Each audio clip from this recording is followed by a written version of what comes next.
자, 안녕하세요. 1학년 학생 여러분. 2학기가 되면 볼 수 있을 거라고 생각했는데, 아직도 이러고 있는 게 안타깝습니다. 오늘은 여러분들에게 의학 또는 생명과학 발달에 의과학자 역할이 이렇게 작용하고 얼마나 중요한지, 그리고 그 의과학자들이 노벨상들을 상당히 많이 수여를 했는데, 그것에 대한 업적 같은 것들을 설명하는 것을 기본으로 해서 여러분들에게 제일 중요하게 이야기하고 싶은 게 사실 과학자가 가져야 할 마인드나 의사가 가져야 할 마인드는 같습니다. 그것에 대해서 설명할 수 있어야 한다고 생각이 들고 그것에 대한 이야기들을 조금 더 하려고 합니다. 그 매년 10월이 되면 노벨 생리의학상을 발표를 필두로 해서 노벨상 발표를 합니다.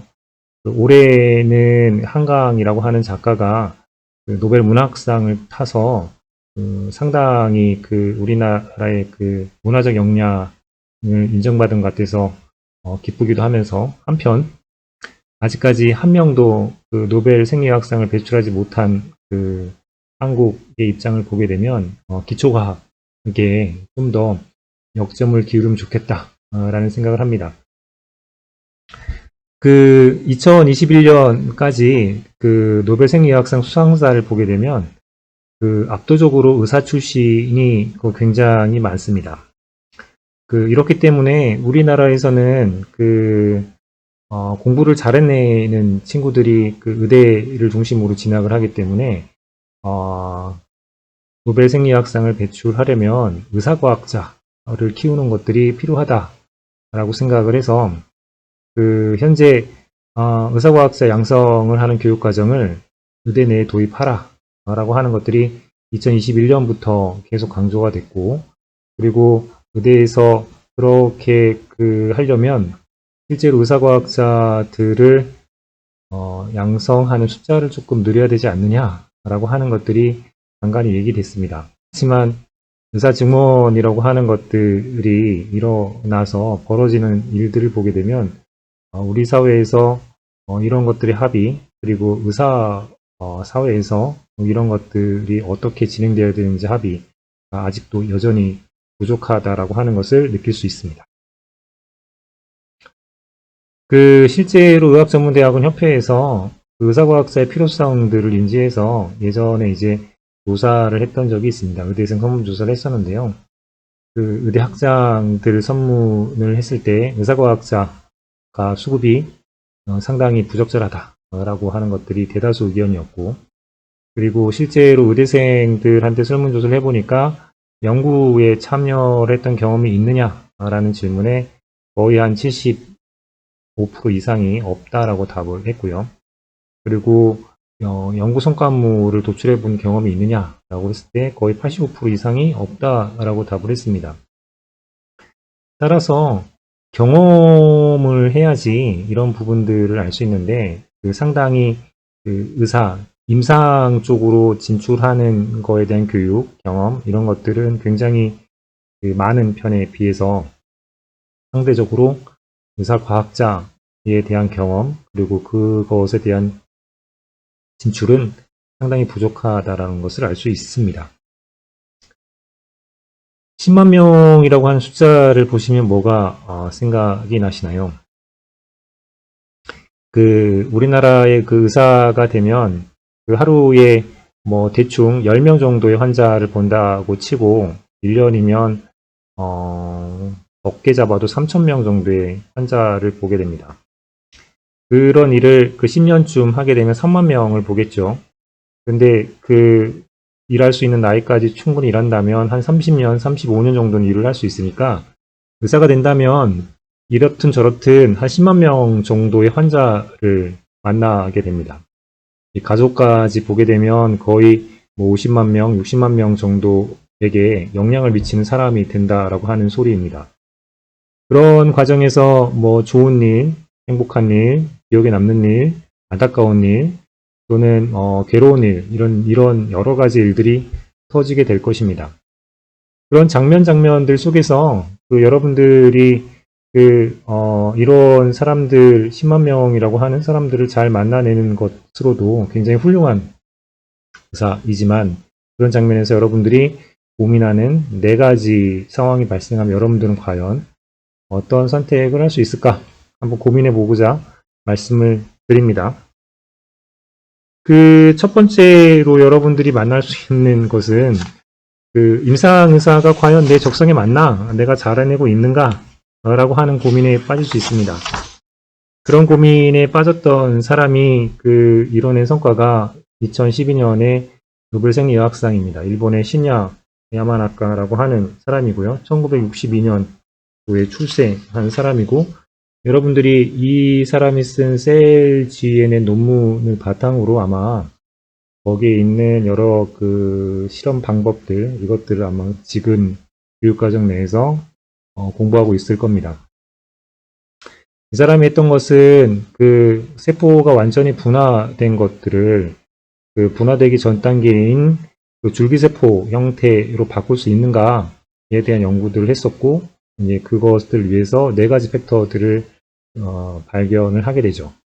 그리고 이렇게 된 것들을 이름 붙여서 Induced Pluripotent Stem Cell이라고 이름을 붙이게 되면서 2006년에 셀이라고 하는 잡지에 논문을 발표하게 되고, 그것들이 굉장히 의학의 발전, 그리고 여러 가지 치료에 대한 부분들에 대한 센세이션을 일으키게 되면서 6년 만에 노벨 생리학상을 타게 됩니다. 근데 이 신야 야마나카의 히스토리를 보게 되면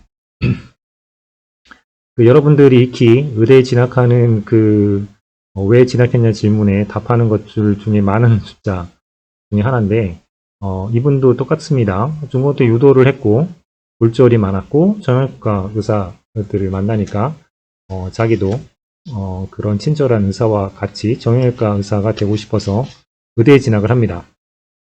근데 진학해서 공부를 해서 레지던트의 수련을 하는 동안 이제 문제가 생깁니다.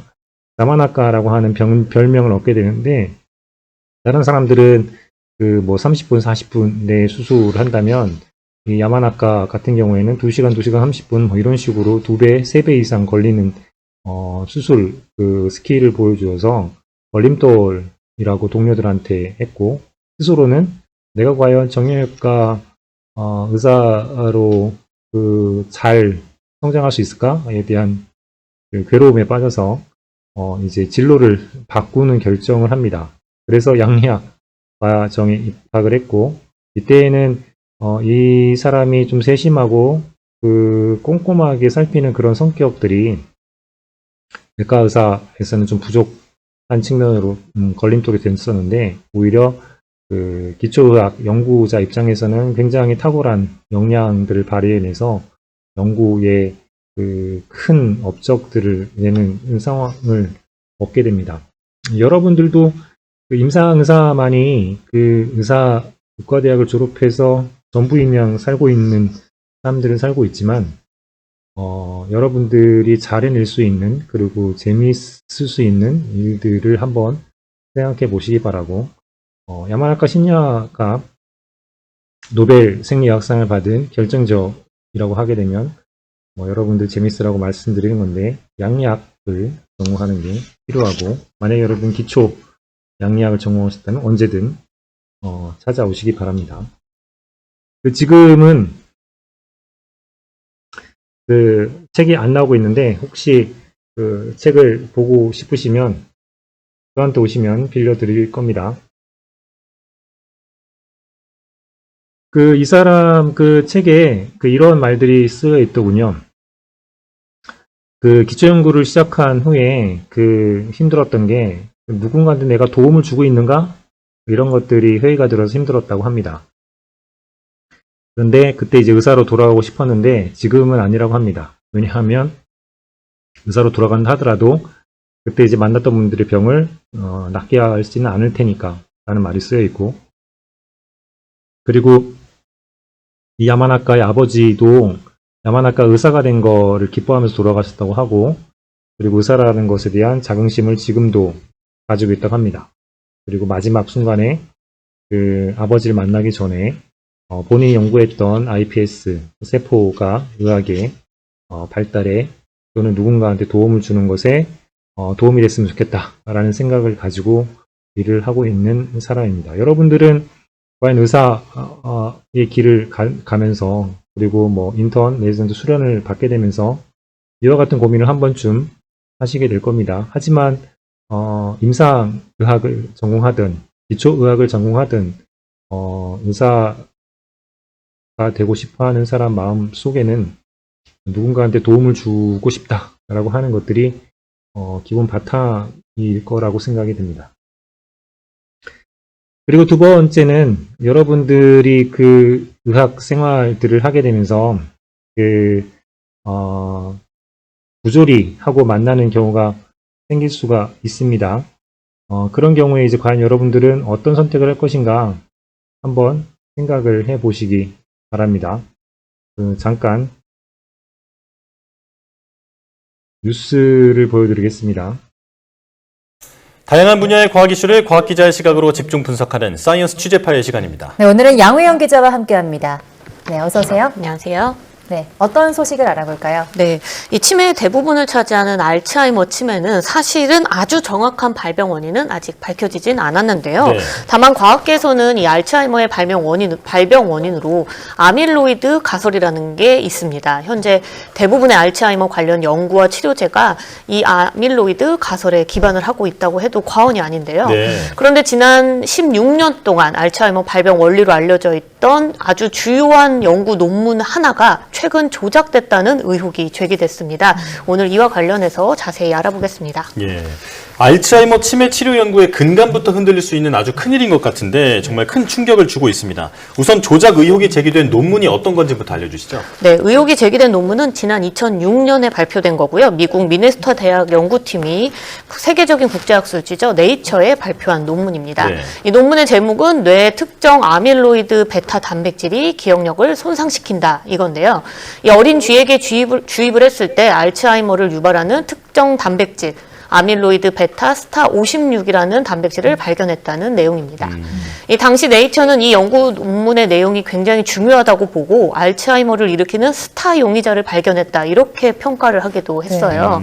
아밀로이드 베타는 사실 뇌 속에 존재하는 평범한 단백질이긴 한데 신경세포 표면에 플라그 형태로 오랫동안 쌓이면 인지 저하를 일으켜서 알츠하이머의 원인이 된다고 알려져 있습니다.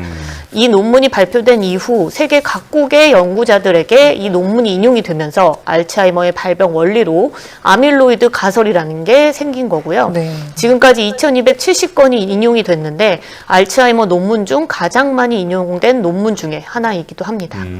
또한 이 논문은 미국 정부가 알츠하이머 연구비의 투자 방향을 결정하는 데도 결정적인 역할을 했다고 하는데요. 2006년 당시에는 관련 연구비는 0원이었습니다. 하지만 지난해 미 국립보건원이 이 아밀로이드 플라그를 제거하는 관련 연구비로 무려 2억 8천만 달러까지 투자했을 정도로 연구 방향까지 결정을 지었던 논문입니다. 네, 저희도 이 알츠하이머 관련 연구 성과나 뭐 관련 내용을 보도할 때 이 아밀로이드 베타 단백질이라는 이름을 자주 언급한 적이 있어서 기억이 나는데 네. 설명을 좀 들어보니까 알츠하이머 연구에 이게 굉장히 중요한 논문이었던 것 같습니다. 근데 이게 16년 동안 관련 분야 연구 트렌드를 이끌어왔던 논문인데 이 조작 의혹이 어떻게 나온 거죠? 네, 우선 이 해당 논문의 조작 의혹을 제기한 사람을 먼저 살펴봐야 되는데요. 네. 올해 37살의 젊은 의사과학자 매튜 슈레그 미 벤더빌트대 의대 교수입니다. 이 슈레그 교수는요, 지난해 미국 바이오 회사죠. 카바사 사이언스가 개발한 알츠하이머 치료 물질의 성분, 안정성, 효능 등을 조사를 하기 시작했는데 이 과정에서 이 약물을 뒷받침하는 논문의 일부, 그러니까 논문의 이미지가 조작됐을 가능성을 확인을 한 겁니다. 그래서 이 슈레그 교수는 지난해 8월 미 국립보건원에 내부 고발자 보고서를 제출을 하면서 해당 연구가 연구 분야 전체를 오도할 가능성이 있다 이렇게 경고를 했다고 합니다. 다만 슈레그 교수는 해당 논문에 대해서 직접적으로 사기다 이렇게 규정을 하진 않았는데요. 네. 그 이유로는 분명히 미공개된 원본 데이터가 있을 것이고 또 원 수치 데이터를 직접 확인하지 못했기 때문이라고 밝혔습니다. 하지만 슈레그 교수는 공개된 논문 이미지에 초점을 맞춰서 분석한 것이고 이번 분석이 최종 결론은 아니지만 위험 신호로 본다 이렇게 강조를 했습니다. 자, 만약에 여러분들이라면, 슈레그 교수의 입장이라면, 과연 어떻게 하셨을 것 같습니까? 젊은 의사과학자가, 굉장히 네이처를 통해서, 사람들한테 중요한, 그리고 굉장히 유명한, 알려져 있는 것들에 대한 문제를 발견했을 때, 과연 여러분들은 어떻게 하셨을까요? 매튜 슈레그 교수는 문제를 정확하게 제기하는 걸 선택을 합니다. 압박도 굉장히 많이 받았을 텐데, 여러분도 한번 그런 상황에서 어떻게 하실지 궁금하고요. 이 사이언스에 나온 기사인데, 오히려 문제 제기를 한 사람이 문제인 것처럼 이 사진을 만든 것은 약간 좀 불편한 느낌이 들긴 합니다. 이 사람이 해왔던 이력들을 보게 되면, MD, PhD라고 하는 것들을 알 수 있을 거고요. 여러분들도, 슈레그의 입장이 된다면, 어떤 태도와 어떤 행동 등을 하게 될지 한 번쯤 고민해 보시면서 이 과정들을 밟아 나갔으면 좋겠습니다. 그 다음에 세 번째는, 의사가 돼서 이제 다양한 환자들을 만나면서 치료의 열과성을 다 하실 텐데, 한계에 부딪힐 때가 있을 겁니다.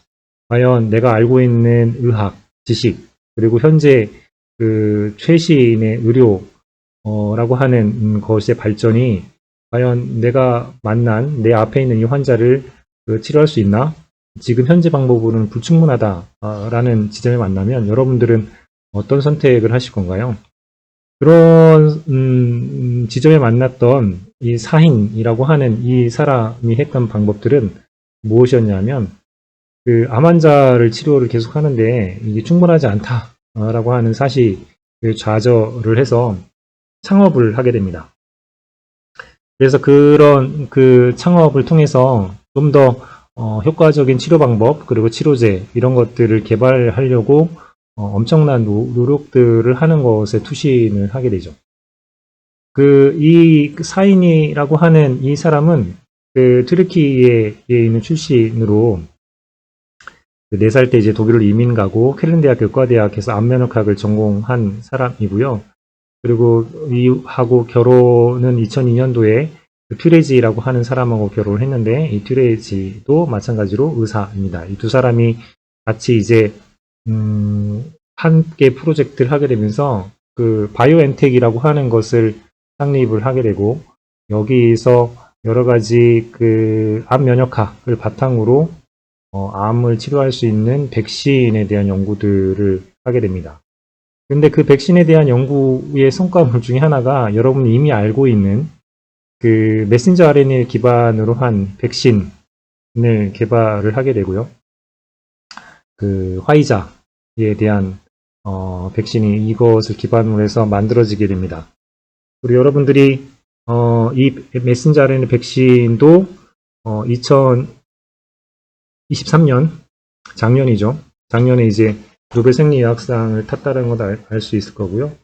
마찬가지로 메신저 RNA와 관련돼서 실제로 노벨 생리학상을 탄 사람들은 이 튀레지하고 사인 부부들은 아니지만 이 사람들이 인프라를 깔아줌으로 해서 그와 같은 성과들을 얻을 수 있었고 그 성과를 바탕으로 굉장히 전 세계적으로 굉장히 많은 사람들이 코로나 팬데믹 상황에서 사망하지 않고 살 수 있는 길들을 열 수 있었다라고 하는 것들 한번 생각해 보셨으면 좋겠습니다. 따라서 여러분들이 환자 한 명 한 명들을 만나서 최선을 다하는 것도 굉장히 훌륭한 일이지만 이와 같은 길들을 걷는 것도 또 다른 측면에서 다른 길들이 될 수 있겠다라고 생각이 듭니다. 그 다음에 네 번째의 길들은 여러분들이 의사의 공부를 하고 수련을 받는 기간 동안 여러분들을 좀 더 흥미를 당기고 재밌어하고 즐겁고 행복하게 하는 일들을 만나면 여러분들은 어떻게 하실 겁니까? 2022년에 노벨 생리학상은 스반테 페보의 사례로 여러분한테 말씀을 드려보겠습니다. 이 사람도 의학 공부들을 스웨덴에서 합니다. 본인이 생각하기에 자기가 관심 있는 분야가 인류사에 대한 부분인데, 히스토리에 대한 것들은 너무 따분해서 좀 더 재미있게 이것들 공부할 수 없을까 해가지고 의학 공부를 하고, 히스토리의 유전체에 대한 변화들을 겪게 되면서 인류의 어떤 흐름으로 사람들이 변천되어 왔는지를 알아낸 공로로 노벨 생리학상을 탄 사람입니다. 마찬가지로 이 책은 지금도 많이 판매되고 있어서 한 번쯤 읽어보시기 바랍니다. 노벨 생리의학상을 타기 전에 쓴 책인데, 노벨 생리의학상을 타게 되면서 다시 역주행하고 있는 책 중에 하나입니다. 책을 보고 싶으시거든 여기 오시면 언제든 빌려드립니다.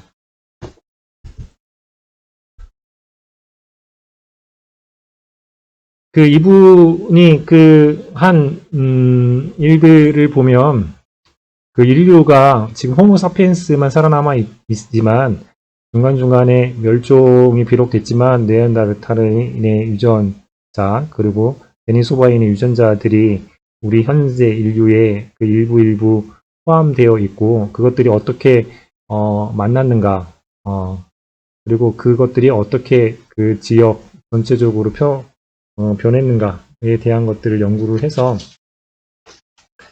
현생 인류의 상황들을 이해하는 데 많은 도움을 주고 있는 연구들을 해낸 거죠. 이 사람이 했던 일들을 보게 되면 왜 의학을 공부하기로 했냐면 기초과학을 조금 더 잘 해보려고 의학을 공부했다고 합니다. 근데 문제는 어떻게 되냐면 환자를 보는 것도 굉장히 재미있는 일이었다고 합니다. 그래서 긍정적이기도 했고요. 그리고 자기가 사람들하고 이런 것들을 잘 해내는 것들이 자기 재능이라는 것도 파악을 하게 됩니다. 고민을 합니다. 기초과학도 재밌고 의사도 재밌는데 의사가 될 건가? 아니면 애초 기초과학으로 연구를 빠질 건가? 해가지고 결심을 한 게 박사까지만 하고 병원으로 돌아가자 라고 했는데, 박사로 들어간 다음에 이러한 기전들에 대한 부분들을 좀 더 연구를 깊게 하게 되면서 노벨 생리학상을 받게 되죠. 그러면서 결국에는 병원으로는 돌아가지를 못하게 됩니다. 그리고 여러 바이러스들도 이러한 비슷한 면역계 메커니즘을 통해서 이런 것들을 피해가는 것들을 발견하게 되면서 기초과학에 대한 것들, 특히 최신과학에 대한 것들에 대한 것에 더 매력을 빠지게 돼서 실제로 병원 의사 생활도 매력적이었지만 훨씬 더 매력적인 일을 즐겁게 흥미롭게 일들을 진행하면서 노벨 생리학상의 업적을 남긴 사람이라고 보시면 됩니다. 지금까지 4가지 여러분들 화두를 던졌습니다.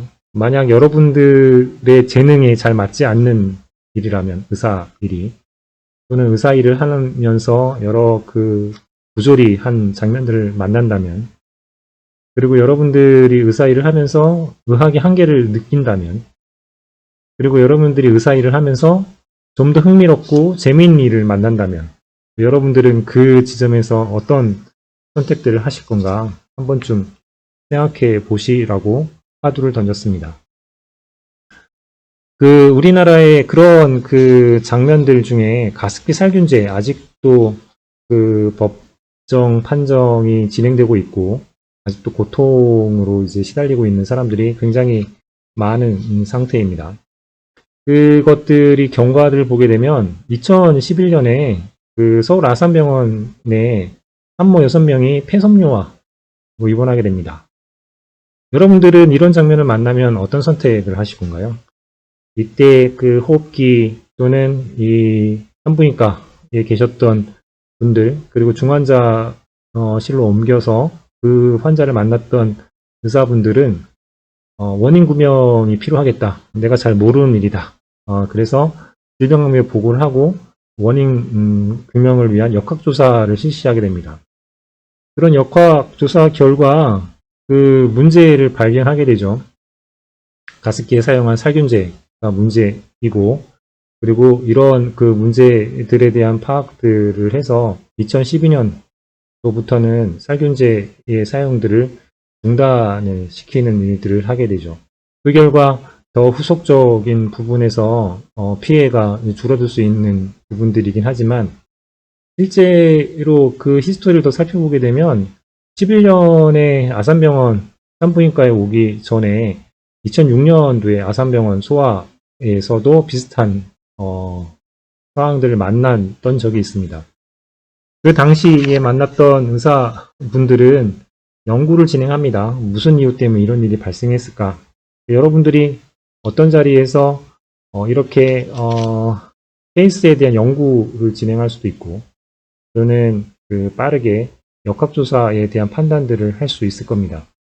지나고 나서 누가 더 좋았다. 그리고 2006년도에 좀 더 역학조사를 진행했으면 더 좋지 않았을까? 라는 생각을 해볼 수도 있지만, 이거는 사후의 그 과거를 후회하면서 바라보는 시점이고요. 여러분들이 앞으로 이제 이런 현상들을 만났을 때 어떻게 할 것인가 한 번쯤 생각해 보셨으면 좋겠습니다. 그래서 12년도 이후부터 그 가습기 살균제를 중단시키고 나서는 그러한 폐섬유화증이 일어나지 않았다라고 하는 것들이죠. 따라서 여러분들이 있는 곳에서 여러분 한 명 한 명이 판단하는 그것들이 굉장히 큰 영향을 미칠 수 있다라고 하는 것을 늘 염두에 두시고, 그리고 여러분들이 만나는 그런 고민의 장면들 속에서 가장 합리적이고 가장 그 좋은 선택들이 무엇인지 늘 그 열린 자세로 사람들하고 논의하는 마인드를 가지는 게 중요하다고 생각합니다. 저는 그게 과학자이든 의사이든 가져야 할 가장 중요한 마인드라고 생각합니다. 열린 자세, 그리고 누구하고도 이야기 나눌 수 있는 자세, 그것들이 가장 중요하다고 생각이 듭니다.